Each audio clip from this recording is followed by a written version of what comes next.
हे राम। अरे अरे अम्मा, अरे अम्मा, लाओ लाओ, तुम्हारा सामान मैं उठा लूं। चलो तुम्हें घर छोड़ आऊं। जीते रहो बेटा, भगवान तुम्हें खुश रखे। ये है माधव। बड़ा ही नेक और ईमानदार इंसान है माधव। दूसरों की मदद करने में सबसे आगे। माधव जो अपनी पत्नी और अपने 2 बच्चों के साथ रामपुर गांव में रहा करता था। एक सेठ के कारखाने में काम करता था और खुशी खुशी अपने परिवार के साथ रहा करता था। माधव की अधिक कमाई ना होने के बावजूद भी वो लोग खुशी खुशी रहा करते थे। लेकिन कहते हैं ना कि जिंदगी में सब दिन एक जैसे कहाँ होते हैं। माधव की बेटी की तबीयत एक दिन अचानक बहुत ही ज्यादा खराब हो जाती है। सुनो जी, बिटिया का बुखार तो उतर ही नहीं रहा है। इसको अस्पताल ले जाने की जरूरत है। हमें शहर जाना होगा।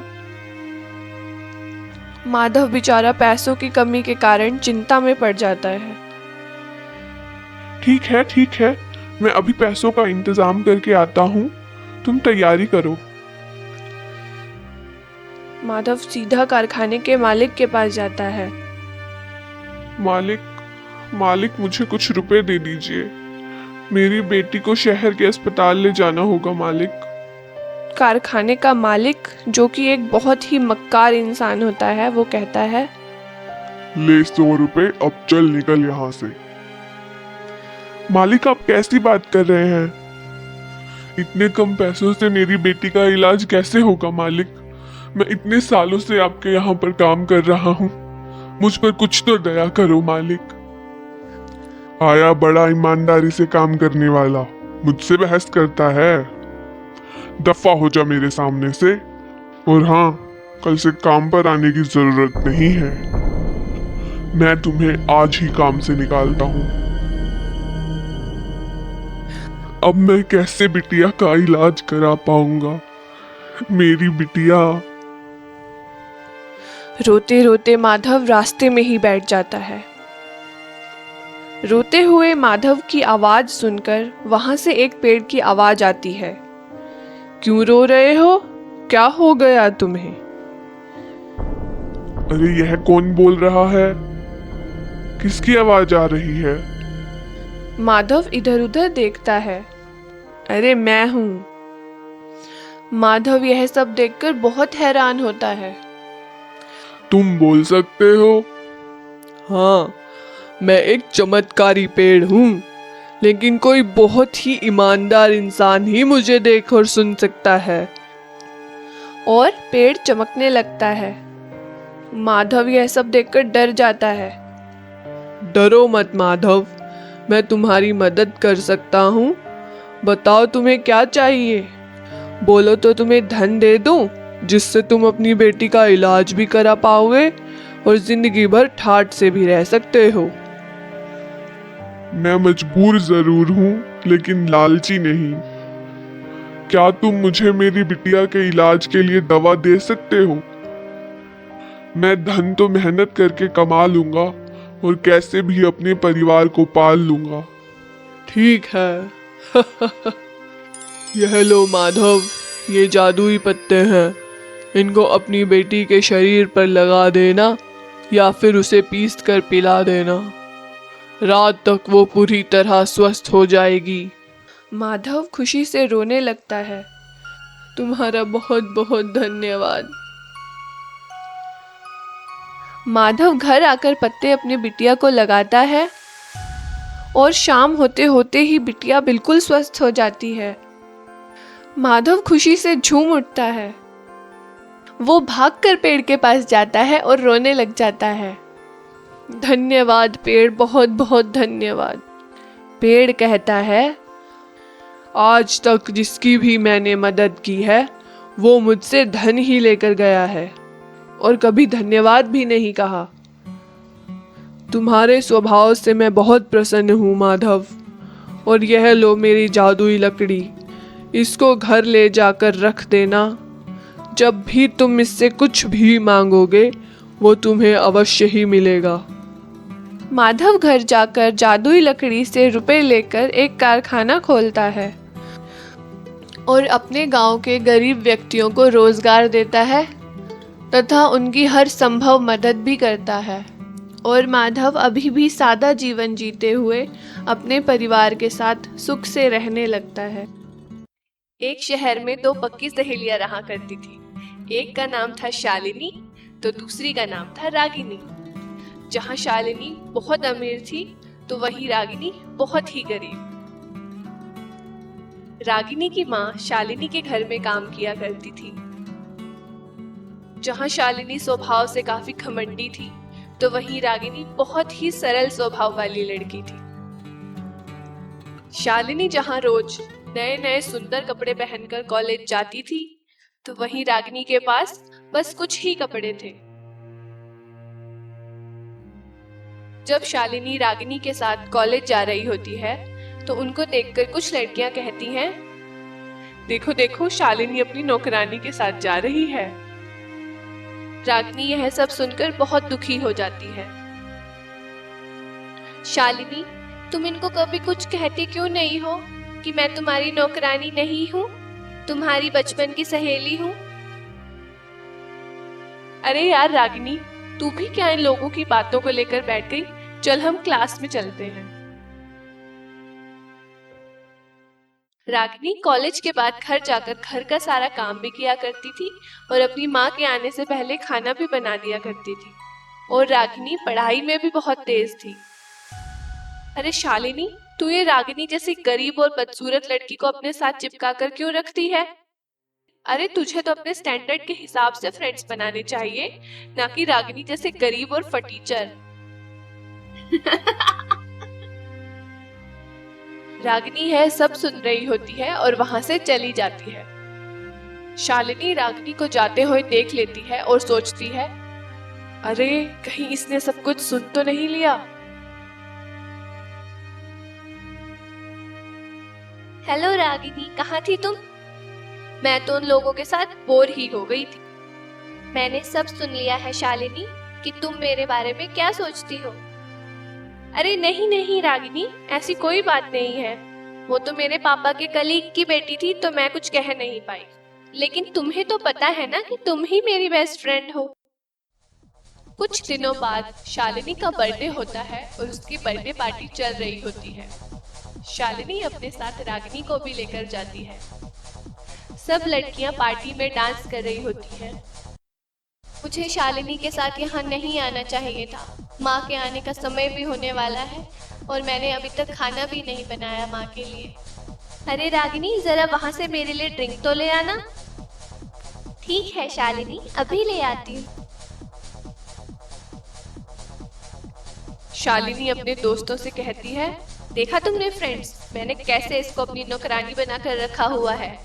देखा तुमने कैसे मेरी चमचागिरी करती है। और सब हंसने लगते हैं। रागिनी यह सब सुन लेती है और रोकर घर भाग आती है। अपनी माँ को सारी बात बताते हुए रागिनी कहती है, माँ, अगर आज मेरे पापा भी जिंदा होते तो तुम्हें किसी के घर काम न करना पड़ता और ना ही हम इतने गरीब होते। माँ,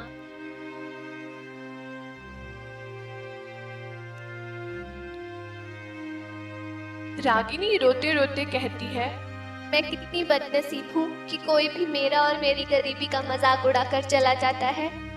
कोई भी मेरा दोस्त नहीं है। मैं कभी भी खुश नहीं रह सकती। और रागिनी जोर जोर से रोने लगती है। तभी वहां से एक जादूगरनी गुजर रही होती है। रागिनी को रोता देखकर वो कहती है, क्या हुआ तुम्हें लड़की, कौन हो तुम? रागिनी रोते रोते जादूगरनी को सब बताने लगती है। जादूगरनी कुछ सोचकर रागिनी से कहती है, सुनो रागिनी, अगर तुम चाहती हो कि मैं तुम्हारी मदद करूं, तो तुम्हें मुझसे वादा करना होगा कि जिंदगी में तुम कभी भी लालच नहीं करोगी और लोगों की मदद किया करोगी। रागिनी जादूगरनी से वादा करती है। तब जादूगरनी रागिनी को एक जादुई अलमारी देती है और कहती है, रागिनी, यह एक जादुई अलमारी है और तुम्हें इससे वो सब कुछ मिलेगा जो तुम चाहोगी।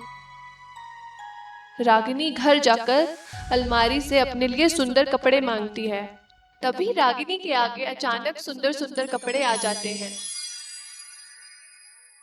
रागिनी यह सब देखकर बहुत खुश हो जाती है। अगले दिन शालिनी और दूसरी लड़कियां रागिनी को नए कपड़ों में देखकर बहुत हैरान हो जाते हैं। और एक लड़की कहती है, अरे इस भिखारन के पास इतने सुंदर कपड़े कहाँ से आए? शालिनी कहती है, हाँ कुछ तो बात है, मुझे पता लगाना ही होगा। शालिनी रागिनी का पीछा करने लगती है। वो छुपकर देख लेती है कि रागिनी अपने कपड़े अलमारी से लिया करती है। अच्छा, तो ये भिखारन जादू भी करने लगी है। मैं अभी ही इसकी अलमारी तोड़ देती हूँ। शालिनी जैसे ही रागिनी की अलमारी तोड़ने के लिए जाती है, उसके ऊपर सांप चढ़ जाता है और शालिनी वहां से डरकर भाग जाती है। वहीं दूसरी तरफ रागिनी अलमारी से पैसे लेकर दूसरों की मदद किया करती थी। रागिनी अब बहुत मेहनत करने लगी थी और रागिनी अब पढ़ लिख कर एक कामयाब इंसान बन जाती है। सब लोग अब रागिनी का सम्मान किया करने लगे थे और अब रागिनी की माँ को भी दूसरों के घरों में काम करने के लिए नहीं जाना पड़ता था। और तब एक दिन जादूगरनी रागिनी के पास आती है और कहती है, रागिनी, मैं तुमसे बहुत खुश हूँ कि तुमने कभी भी जादुई अलमारी का गलत इस्तेमाल नहीं किया। अब तुम एक कामयाब इंसान हो और अब किसी और इंसान को जादुई अलमारी की जरूरत होगी। अब इसका यहाँ से जाने का समय हो गया है। मेरी मदद करने के लिए आपका बहुत बहुत धन्यवाद। और जादूगरनी अलमारी के साथ गायब हो जाती है। रागिनी भी अब हंसी खुशी अपनी माँ के साथ रहने लगती है। एक समय की बात है, रामनगर नाम का एक शहर था। उसी शहर में एक अनाथ लड़की आकृति भी रहा करती थी। आकृति एक कमला नाम की औरत के घर में रहा करती थी। कमला, जो कि एक बुटीक चलाया करती थी, उसी बुटीक में आकृति कमला के लिए लहंगों की सिलाई किया करती थी। कमला उसे थोड़े पैसे दे दिया करती थी, जिससे आकृति कमला को घर का किराया दे देती थी और अपना गुजारा चला लिया करती थी। आकृति बहुत भली लड़की थी जो हमेशा दूसरों की मदद किया करती थी। आकृति दुकान से घर आकर अपनी पढ़ाई भी किया करती थी और पढ़ने में भी वो बहुत होशियार थी। कमला की एक बेटी होती है रोशनी। रोशनी बहुत ही नालायक और कामचोर लड़की थी। रोशनी, तुम सारा दिन पड़ी रहती हो, कभी तो कोई काम कर लिया करो, ना ही तुम पढ़ाई करती हो। आकृति को देखो, वो बिना माँ बाप की लड़की है, फिर भी कितनी होशियार है। जाओ माँ, तुम आकृति को ही अपनी बेटी बना लो, लेकिन मेरा दिमाग मत खराब करो। इस आकृति को तो मजा चखाना ही पड़ेगा। बहुत माँ की फेवरेट बनती जा रही है ना ये। आकृति बेटा, मैं कपड़े लेने मार्केट जा रही हूँ, तुम बुटीक का ध्यान रखना बेटा। जी आंटी जी, आप आराम से जाइए, मैं यहीं पर रहूंगी। अच्छा ठीक है बेटा, ध्यान रखना। कमला के जाने के कुछ समय बाद रोशनी दुकान पर आ जाती है और कहती है, अरे आकृति, तुम्हारा आज का काम तो हो गया, जाओ तुम घर चली जाओ, मैं बुटीक का ध्यान रख लूंगी। तुम काम करते करते थक गई होंगी, जाओ अपने घर का काम कर लो, मैं यहाँ का ध्यान रख लूंगी। आकृति रोशनी की बातों में आ जाती है और उसकी बात मानकर घर चली जाती है। आकृति के जाते ही रोशनी दुकान को आग लगा देती है, जिससे दुकान का सारा सामान जल जाता है।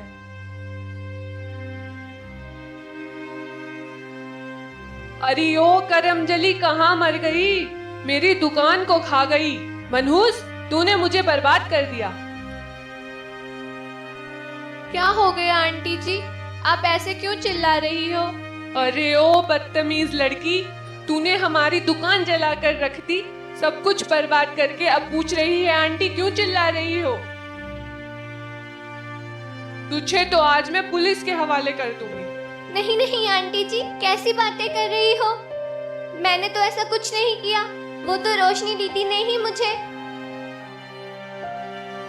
चुप कर मनूस, अब माँ से जबान लड़ा रही है। माँ ने बहुत बड़ी गलती कर दी जो तुझ अनाथ पर दया करी।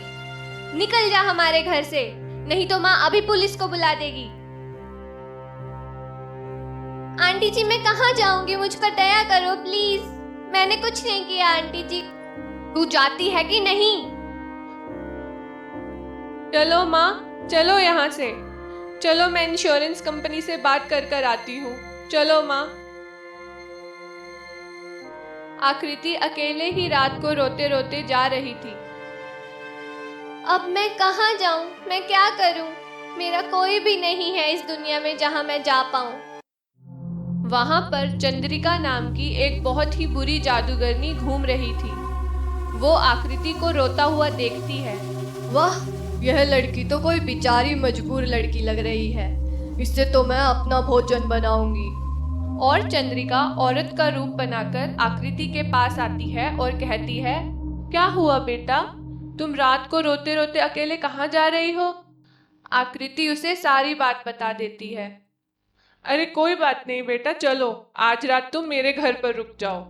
कल सुबह अगर तुम चाहो तो चली जाना, या फिर मेरे ही घर पर रुककर अपने लिए कोई काम ढूंढ लेना। आकृति चंद्रिका की बातों में आ जाती है और उसके घर चली जाती है। घर पहुंचते ही चंद्रिका अपने असली रूप में आ जाती है। तू फंस चुकी है लड़की, अब मैं तेरा खून पी जाऊंगी और तुझे खा जाऊंगी। चंद्रिका आकृति को एक कमरे में बंद कर देती है। तभी आकृति बेहोश हो जाती है। अच्छी बात है ये बेहोश हो गई। अब मैं जाकर अपना अगला शिकार कर लाती हूँ और फिर बैठकर मजे से इनको खाऊंगी। थोड़ी देर बाद आकृति को होश आ जाता है। आकृति घबरा कर कमरे में इधर उधर देखने लगती है। मुझे यहाँ से भागना ही होगा। आकृति छुपते हुए कमरे से बाहर आ जाती है। कमरे के बाहर आकृति को एक काला लहंगा दिखाई देता है। अरे, ये लहंगा यहाँ क्यों रखा हुआ है? इस जादूगरनी को इसका क्या काम होगा? तभी लहंगे में से आवाज आती है, मैं कोई मामूली लहंगा नहीं हूँ, मैं एक जादुई लहंगा हूँ। मुझे चंद्रिका ने रानी परी के महल से चुराया हुआ है। वो मेरी शक्तियों से अमर होना चाहती है, लेकिन मेरी शक्तियाँ चंद्रिका ने एक कलश में कैद कर रखी हैं। तुम अगर चाहो तो मैं तुम्हें बचा सकता हूँ। बस तुम्हें चंद्रिका के कमरे में जाकर वो कलश लाकर उसका पानी मुझ पर छिड़कना होगा। आकृति कहती है, ठीक है। आकृति छुपते हुए कमरे से बाहर आ जाती है। बहुत ढूंढने के बाद आकृति को वो कलश दिखाई देता है। आकृति उसमें से पानी लेकर लहंगे पर छिड़क देती है। तभी वहां पर चंद्रिका किसी और लड़की को भी फंसाकर अपने साथ लेकर आ जाती है। वो आकृति को लहंगे के साथ देखकर हैरान हो जाती है। ए लड़की, यहाँ लहंगे के पास कैसे आ गई तू? मुझे लगा था तू बेहोश हो गई है और मैं शिकार पर चली गई। रुक, तुझे मैं अभी ही खा जाती हूँ। तभी जादुई लहंगा अपने जादू से चंद्रिका को जलाकर मार देता है। अब तेरा खेल खत्म हुआ चंद्रिका। आकृति उस दूसरी लड़की को भी बचा लेती है। जादुई लहंगा आकृति से कहता है, तुमने आज बहुत साहस दिखाया है आकृति, मैं तुमसे प्रसन्न हूँ और मुझे तुम्हारी सारी कहानी पता चल गई है। यह लो जादुई मशीन, इससे तुम कुछ भी मांगोगी वो तुम्हें अवश्य ही मिलेगा और तुम अब खुशी से रह पाओगी। इतना कहकर जादुई लहंगा गायब हो जाता है और अब आकृति जादुई लहंगे से पैसे लेकर अपना एक बुटीक चलाने लगती है। कुछ दिनों के बाद कमला की दुकान में चोरी हो जाती है और उसका सारा सामान चोरी हो जाता है और उसके पास गुजारे लायक भी पैसा नहीं बचता है। तब कमला की बेटी उसे सारी बात बता देती है।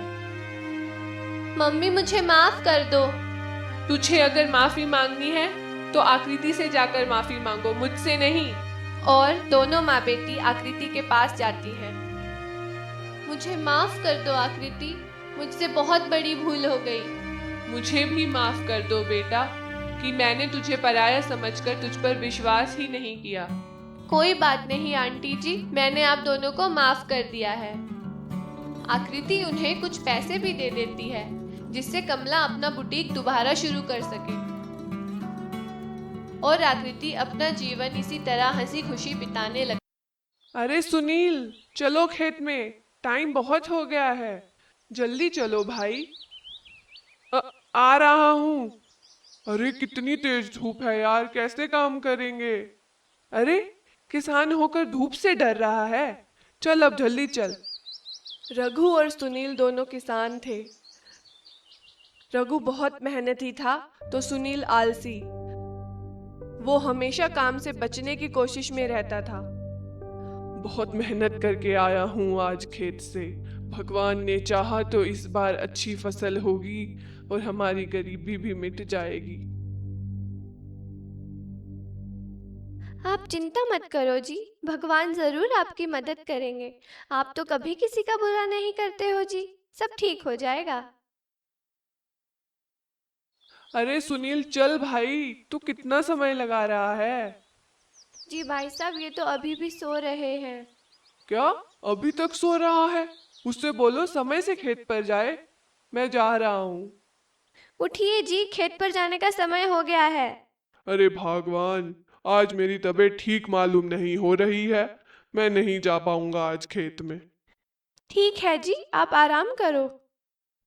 इतनी गर्मी और ऊपर से धूप, एक दिन नहीं जाऊंगा खेत तो क्या ही हो जाएगा, मेरे बस का नहीं है। ऐसे ही सुनील थोड़े थोड़े दिन में बहाने करके खेत नहीं जाया करता था। अरे सुनील चलो भैया, समय हो गया है खेत जाने का। अरे रघु भैया, आज तो मुझे बुखार ही आ गया है, क्या तुम मेरा आज थोड़ा खेत में काम कर दोगे? अच्छा अच्छा, चलो ठीक है भैया, चलो मैं ही खेत जाता हूँ। रघु बेचारा अपने खेत के साथ साथ सुनील के खेत में भी काम करता है। ऐसे ही समय बीतता रहता है और दोनों के खेतों में फसल पककर तैयार हो जाती है। उसी गांव में एक गुंडा भी रहा करता था, जो कि किसानों की फसल बिकने के बाद उनसे पैसे लिया करता था और उन्हें डराता भी था। चल भाई चंदू, मैंने सुना है आज तुम्हारी फसल की बहुत अच्छी बिक्री हुई है, चलो मेरा हिस्सा मुझे दे दो। मुझ पर दया करो, मैंने इन पैसों से अपनी बेटी का ब्याह करना है।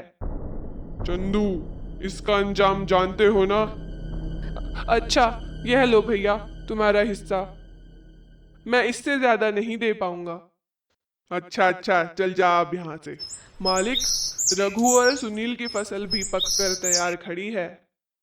कल मैंने रघु को कहते हुए सुना था कि वो आपको अपनी कमाई में से कुछ नहीं देगा। कहीं उस रघु की वजह से आपका भोकाल गांव में खत्म ना हो जाए मालिक। अच्छा, ऐसी बात है। ओ रघु, ओ सुनील, कल तुम फसल काट कर बेचने जाओगे ना, मुझे जरा याद रखना। रघु कहता है, नहीं, मैं अपनी मेहनत की कमाई से तुझ जैसे गुंडे को एक फुटी कौड़ी भी नहीं दूंगा। हट जा मेरे रास्ते से, मैं तुझ जैसे गुंडे से नहीं डरता। और सुनील डरकर कुछ भी नहीं बोलता है। जी जी बिल्कुल बिल्कुल भैया, अब हमें खेत में जाना है। अरे रघु, तू क्यों उस गुंडे से पंगा ले रहा था? क्यों मुसीबत मोल लेना चाहता है भैया? मैं नहीं डरता उस गुंडे से। चलो अब खेत में काम करते हैं। दोनों अपने अपने खेतों में चले जाते हैं। जब रघु और सुनील खेतों में काम कर रहे होते हैं तो वहां एक बूढ़ी अम्मा आती है। वो सुनील से कहती है, बेटा मुझ पर दया करो, मैं बहुत भूखी हूँ, क्या मुझे कुछ खाने को मिल सकता है? अरे अम्मा, तुम कहाँ खाना मांगने आ गई? यहाँ इतनी धूप में मुझसे काम नहीं हो रहा, मैं कहाँ से तुम्हारे लिए खाने का इंतजाम करूँ? जाओ कहीं आगे जाकर देख लो, कुछ मिल ही जाएगा। और बूढ़ी अम्मा वहां से चली जाती है। तब वो अम्मा रघु के खेत में जाकर रघु से कहती है, बेटा मैं बहुत भूखी हूँ, क्या मुझे कुछ खाने को मिल सकता है? अरे अम्मा, तुम कहाँ इतनी धूप में घूम रही हो? चलो चलो तुम बैठो, मैं कुछ ढूंढ के लाता हूँ तुम्हारे लिए। ये लो अम्मा, मैं पास के पेड़ से ये फल ले आया हूँ, अभी तुम इसको खाकर अपना पेट भर लो। और यहाँ पेड़ की छांव में बैठ जाओ, धूप बहुत है। बूढ़ी अम्मा पेड़ के नीचे बैठकर वो फल खा लेती है और रघु से कहती है, लो बेटा, ये बीज अपनी खेत की मिट्टी में दबा देना, तुम पर कभी कोई मुसीबत नहीं आएगी। क्या क्या कह रही हो तुम अम्मा? चलो ठीक है, जैसा तुम कहती हो। इस बीज को मिट्टी में दबाने में मेरा क्या ही जाता है, तुम खुश रहो। फिर वो बूढ़ी अम्मा वहां से चली जाती है और रघु भी अपने खेत से काम कर कर घर वापस आ जाता है और सो जाता है।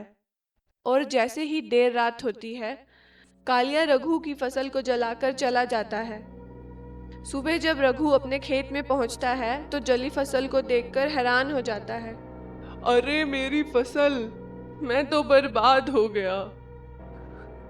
अब मेरा क्या होगा? सुनील यार, अब मेरा क्या होगा? मैं कैसे अपने घर का गुजारा करूंगा? और सुनील सोचता है, और ले ले इस गुंडे से पंगा, अब मजे ले, मेरा समय भी बर्बाद कर रहा है। अरे अरे तू रो मत यार, सब ठीक हो जाएगा। कुछ काम हो तो मुझे बुला लियो, ठीक है? मैं खेत जा रहा हूं। अरे सुनील, तू भी जा रहा है? आज ये भी उस गुंडे के डर से मुझे छोड़कर चला गया। कोई किसी का दोस्त नहीं होता, सब मतलबी हैं। आप मत रोइए जी, आपने किसी का बुरा नहीं किया, भगवान आपकी मदद जरूर करेंगे। भगवान मेरे साथ ही ऐसा क्यों? तभी जोर से बिजली कड़कती है और अचानक से रघु की फसल दोबारा पहले जैसी हो जाती है।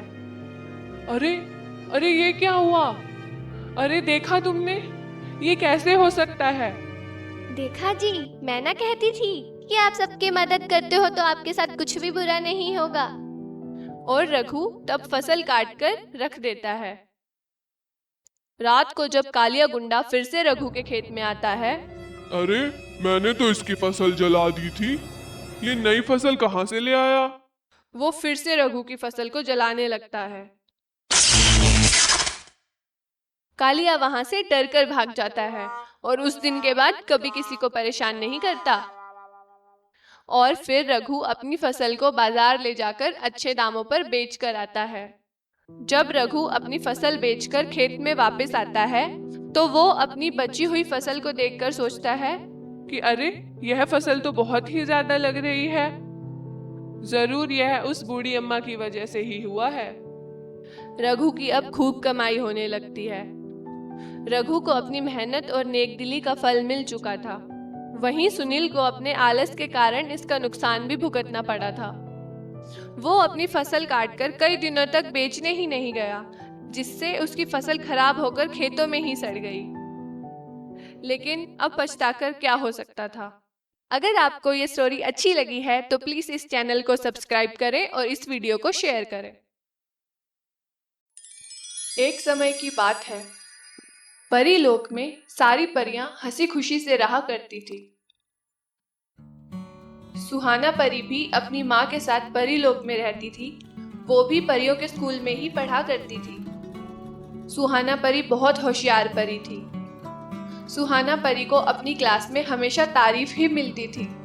अरे वाह सुहाना, आज भी तुम फर्स्ट आई हो, यह लो तुम्हारा पुरस्कार। देखो परियों, तुम लोग भी सुहाना की तरह फर्स्ट आने की कोशिश किया करो। शाबाश सुहाना। परी लोक की सारी परियां कभी कभी धरती पर घूमने भी आया करती थी। अरे यह औरत तो बहुत बीमार लग रही है, मुझे इनकी मदद करनी चाहिए।